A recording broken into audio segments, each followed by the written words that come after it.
हमारे पास class 10th में एक चैप्टर रहता है इलेक्ट्रिसिटी।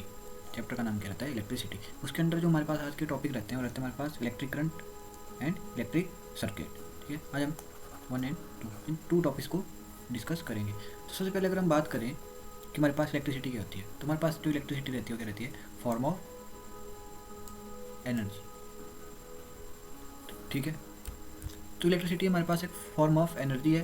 ठीक है, जिसको हम वैरायटी ऑफ इलेक्ट्रिकल इक्विपमेंट्स में यूज़ करते हैं। ठीक है, तो वो इक्विपमेंट्स चाहे हमारे घर पे यूज़ हो रहे हैं, स्कूल में यूज़ हो रहे हैं, या हॉस्पिटल्स में, या इंडस्ट्रीज़ में, या कहीं भी यूज़ हो रहे हैं। ठीक है, तो मेनली जो हमारे पास इलेक्ट्रिसिटी रहती है वो एक फॉर्म ऑफ एनर्जी है, जिसको हम क्या कर सकते हैं? कंट्रोल कर सकते हैं। और इसको हम डिफरेंट इलेक्ट्रिकल इक्विपमेंट्स में कैसे यूज़ करते हैं, या वो जो इलेक्ट्रिसिटी उन इक्विपमेंट्स तक कैसे पहुँचती है। ठीक है, तो इक्विपमेंट्स तक पहुंचने के लिए हम क्या करते हैं? इलेक्ट्रिक सर्किट का यूज़ करते हैं। तो सबसे पहले हम बात करेंगे कि हमारे पास इलेक्ट्रिक सर्किट क्या होता है और उसके अंदर जो है इलेक्ट्रिसिटी कैसे फ्लो करती है। इलेक्ट्रिसिटी फ्लो करती है, इलेक्ट्रिसिटी के कॉन्स्टिट्यूट पार्टिकल्स या फॉर्म्स जो रहती हैं वो फ्लो करती हैं। अब हम बात करते हैं कि हमारे पास जो इलेक्ट्रिक सर्किट रहता है वो क्या रहता है। अब हमारे पास जो इलेक्ट्रिसिटी है, ठीक है, वो किसी मीडियम या किसी पाथ के थ्रू हमारे पास पहुंच रही है, या हमारी किसी इलेक्ट्रिक इक्विपमेंट तक पहुंच रही है। ठीक है, मान लेते हैं कि हमारे पास एक ट्रांसफार्मर है। ठीक है, वहाँ से वो हमारे पास आ रही है। ठीक है, तो कैसे हमारे तक या हमारी इलेक्ट्रिक इक्विपमेंट तक पहुंच रही है? देखो हमारे पास मैंने एक डायग्राम बनाई है। ठीक है, इसमें हमने क्या किया कि बैटरी ली है। ठीक है, 2 सेल बैटरी। ठीक है, जिससे हम, और एक ये बल्ब है। ठीक है, और ये एमीटर है। तो हमारे पास जो बैटरी में, ठीक है, इलेक्ट्रिकल एनर्जी स्टोर है in the form of chemical energy. ठीक है, वो फ्लो करती है। ये हमारे पास करंट, ठीक है, फ्लो की डायरेक्शन रहती है। और ये जो बल्ब है उस तक पहुँचती है और ये बल्ब को ग्लो करती है। और ये स्विच है जो कि इसको कंट्रोल कर रहा है, यानी फ्लो ऑफ करंट को कंट्रोल कर रहा है। और जो एमीटर है वो हमें करंट की वैल्यू देता है। तो सिंपली हमारे पास इलेक्ट्रिक सर्किट क्या हो जाता है? इलेक्ट्रिक सर्किट हमारे पास ऐसा कोई एक रास्ता, ठीक है, या मीडियम रहता है। ठीक है, जिसके थ्रू जो है वो इलेक्ट्रिक करंट क्या करता है या फ्लो करता है। इलेक्ट्रिक करंट यानी इलेक्ट्रिसिटी फ्लो करती है। तो हम डेफिनेशन की बात करें, electric circuit is a continuous और closed path of an electric current. ठीक है, यानी continuous and close path of electric current is called an electric circuit. तो जो हमारे पास पाथ है, ठीक है, ठीक है, कौन सा है? क्लोज्ड और continuous path of electric current, उसको हम क्या बोलते हैं? इलेक्ट्रिक सर्किट बोलते हैं। तो हम बात कर रहे हैं कि जो हमारे पास कोई पाथ है उसके अंदर क्या फ्लो कर रहा है? Electric current. तो हमारे पास जो इलेक्ट्रिक करंट होता है, ठीक है, ये क्या चीज़ रहती है? इलेक्ट्रिक करंट हमारे पास क्या चीज़ रहती है? अब इलेक्ट्रिक करंट के बारे में हम थोड़ा आगे वीडियो में डिस्कस करेंगे। सबसे पहले हम बात कर लेते हैं। देखो यहाँ पे हमारे पास डेफिनेशन में आया है continuous and closed. Continuous and closed मतलब जो मान लेते हैं हमारे पास स्विच है। ठीक है, ये भी क्या है? ओपन है। ओपन है यानी मतलब ये ऑफ है। ठीक है, अगर हमारे पास स्विच ऑफ है तो जो हमारे पास यहाँ पे जो पाथ है करंट फ्लो का वो क्या हो रहा है? टूट रहा है। तो जिससे हमारे पास जो है कंटिन्यूस साइकिल नहीं बन रही है करंट की फ्लो की। तो जिसके कारण जो हमारे पास यहाँ पे जो बल्ब है वो ग्लो नहीं करेगा। अगर हम मान लेते हैं कि जो हमारे पास ये स्विच है, ठीक है, ये क्लोज्ड है यानी ये ऑन है, तो हमारे पास जो कंप्लीट कंटिन्यूस साइकिल बन रही है फ्लो ऑफ करंट की, जिससे हमारे पास ये बल्ब क्या करेगा? ग्लो करेगा। बात करते हैं हमारे पास इलेक्ट्रिक करंट क्या रहता है। व्हाट इज इलेक्ट्रिक करंट, हम उसको कैसे एक्सप्रेस करते हैं। ठीक है, और हमारे पास एक टर्म आएगी चार्ज। ठीक है, ये मतलब एक चार्ज में कितना इलेक्ट्रॉन्स रहते हैं, प्रोटॉन्स रहते हैं, क्या क्या रहता है, उसके बारे में भी डिस्कस करेंगे। हम बात करेंगे व्हाट इज इलेक्ट्रिक करंट। अब हमारे पास यहाँ पे एक है बैटरी है। ठीक है, बैटरी से हमारे पास क्या निकल रहा है? इलेक्ट्रिसिटी निकली है, यानी कुछ अमाउंट ऑफ चार्ज निकल रहा है, जो कि जो हमारे पास जो वायर है बीच में, ठीक है, इसको क्रॉस कर रहा है। ठीक है, मान लेते हैं कि हमारे पास इस पॉइंट के ऊपर से अभी आई क्या कर रहा है? करंट फ्लो कर रहा है। ठीक है, तो हमारे पास सिंपली जो इलेक्ट्रिक करंट रहता है वो क्या रहता है? Rate of flow of electric charge. ठीक है, जो कि हमारे पास किसी भी सोर्स से निकल रहे हैं। इलेक्ट्रिक करंट को हम बोल सकते हैं it is the flow of electron, flow of electrons. ठीक है, पर जब हमारे पास इलेक्ट्रिसिटी की डिस्कवरी हुई थी तो हमें नहीं पता था कि जो हमारे पास जो कोई इलेक्ट्रॉन्स नाम की कोई भी चीज़ है, इसलिए हम जो इलेक्ट्रिक करंट को लेते हैं। तो इलेक्ट्रिक करंट हमारे पास बन जाता है flow of positively charge particle, क्योंकि हमें पता नहीं था कि जो हमारे पास इलेक्ट्रॉन्स हैं वो हैं या नहीं है। इलेक्ट्रॉन्स की डिस्कवरी इलेक्ट्रिसिटी की डिस्कवरी के बहुत बाद हुई थी। ठीक है, और जो हम फ्लो ऑफ या direction of flow of electric current लेते हैं, ठीक है, वो क्या लेते हैं?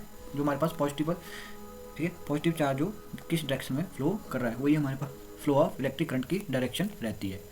तो हमारे पास जो इलेक्ट्रिक करंट हो जाता है, electric current is the flow of electric charge per unit time. हमारे पास इलेक्ट्रिक करंट की डेफिनेशन बनती है, electric current is expressed by the amount of charge flowing through a particular area in unit time. ठीक है, हमारे पास मतलब कितना चार्ज जो है पर्टिकुलर एरिया से पर यूनिट टाइम में पास आउट कर रहा है, उसको हम क्या बोलते हैं, इलेक्ट्रिक करंट। और सिंपली हमारे पास it is the rate of flow of electric charge through a conductor और थ्रू अ सर्किट। अब सिंपली हम मान लेते हैं if a net charge Q, ठीक है, हमारे पास चार्ज कितना है क्यू, ठीक है, वो पास आउट कर रहा है any cross section of a conductor in unit time, जो टाइम है हमारे पास कितना है टी, ठीक है। देन द करंट, करंट को किससे डिनोट कर रहे हैं हम, आई से, ठीक है। उस क्रॉस सेक्शन के ऊपर हमारे पास जो करंट हो जाएगा वो कितना हो जाएगा, I equal to charge per unit time, ठीक है। तो हमारे पास आई की वैल्यू कितनी आ जाएगी, I equal to Q upon T. उस क्रॉस सेक्शन के ऊपर पर्टिकुलर टाइम यूनिट में जो हमारे पास करंट की वैल्यू आ जाएगी वो आ जाएगी क्यू अपॉन टी। और हमारे पास जो यूनिट ऑफ करंट रहते हैं, यूनिट ऑफ करंट क्या रहते हैं हमारे पास, एम्पियर, ठीक है, जिसको हम कैपिटल ए से एम्पियर और इसको डिनोट किया हमने कैपिटल ए से।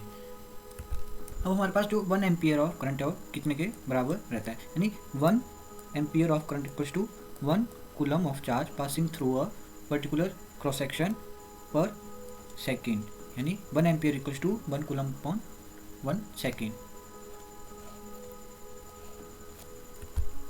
एम्पियर हमारे पास मतलब जो करंट का वो सबसे बड़ा यूनिट रहता है, लार्जेस्ट यूनिट। और हमारे पास कुछ हमारे पास स्मॉलेस्ट यूनिट रहते हैं, जैसे हमारे पास रहता है मिली एम्पियर, ठीक है, मिली एम्पियर, ठीक है। तो कितने के बराबर होता है हमारे पास, 1 मिली एम्पियर कितने एम्पियर के बराबर होता है, या तो हमारे पास 10⁻³ एम्पियर, ठीक है। ये हमारे पास एक स्मॉलेस्ट यूनिट रहता है करंट का। दूसरा आता है हमारे पास माइक्रो एम्पियर, माइक्रो एम्पियर, ठीक है। वो कितने एम्पियर के बराबर रहता है, 1 माइक्रो एम्पियर हमारे पास रहता है। Micro ampere equals to 1 micro ampere equals to 10⁻⁻6 ampere. और जिस इंस्ट्रूमेंट का हम यूज़ करते हैं करंट को मेजर करने के लिए उसको हम क्या बोलते हैं, एमीटर, उसको बोलते हैं एमीटर, ठीक है। और एमीटर को हम हमेशा कैसे कनेक्ट करते हैं, कनेक्ट इन सीरीज, इसको हम हमेशा सीरीज में कनेक्ट करते हैं जिस किसी भी इंस्ट्रूमेंट के थ्रू हमें करंट की वैल्यू मेजर करनी होती है। हमारे पास करंट से रिलेटेड एक क्वेश्चन रहता है, ठीक है। A current of 0.5 ampere is drawn by a filament of electric bulb for 10 minutes. Find the amount of electric charge that flow through the circuit. तो सबसे पहले हमारे पास क्या चीज़ गिवन है, हमारे पास एक I करंट कितना है हमारे पास 0.5 एम्पियर, ठीक है। और टाइम कितना लिया, t इक्वल्स टू 10 मिनट। अगर हम 10 मिनट को कन्वर्ट करते हैं सेकंड में तो 10 मिनट हमारे पास कितने के बराबर आते हैं, आ जाते हैं हमारे पास 600 सेकंड के बराबर। हमें फाइंड आउट क्या करना है, find the amount of electric charge that flow through the circuit. हमें पता है कि हमारे पास जो आई होता है, ठीक है, I equals to Q upon T. तो यहाँ से हमारे पास Q equals to I into T. तो हमारे पास आई की वैल्यू है 0.5 इंटू टाइम है हमारे पास 600 सेकेंड्स, तो आ जाता है हमारे पास 300। और जो हमारे पास क्यू है कितना जाएगा 300, और हमारे पास चार्ज के जो यूनिट रहते हैं वो रहते हैं हमारे पास कूलम्स। तो जो Q इक्वल्स टू 300 कूलम, ये हमारे पास चार्ज की वैल्यू आ जाएगी जो किसी भी बल्ब से 10 मिनट अगर उसके थ्रू 0.5 एम्पियर करंट फ्लो कर रहा है 10 मिनट के लिए, तो जो 300 कूलम चार्ज है उसके थ्रू फ्लो करेंगे।